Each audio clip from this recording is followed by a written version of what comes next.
Divarın arkasında güneş az doğur,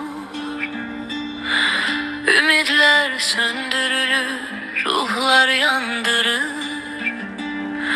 Geceler uzun, soyuk sükut içinde, her nefeste bir yük, her adımda keder. Divarın arkasında kırılmaz ümit, azadlık uzakta ama yine de bitmiş. Bir avuç sevgi, bir parça nur, belki sabah başka olacak bir yol bulur. Kapılar bağlanır, uzakta ışık, yaddaşta hatireler bir akan suya benzer.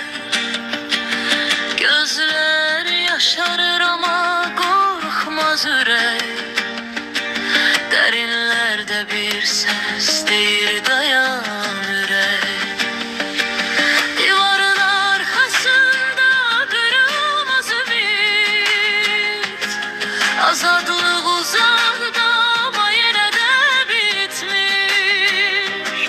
Bir avuç sevgi, bir parça nur, belki sabah başka olacak bir yol bulur. Dostlar ayrı düşür, yoldaşlar gider. Sözlerde gizlidir birçok gizli fikir. İçimde bir kıvılcım, sönmeyen alov, divarları aşan bir şair, bir sevgi yolu. Divarın arkasında kırılmaz ümit, azadlık uzakta ama yine de bitmiş.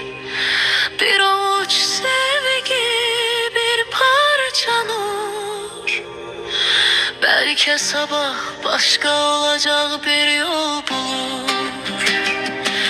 Divarın arkasında kırılmaz ümit, azadlık uzakta ama yine de bitmiş.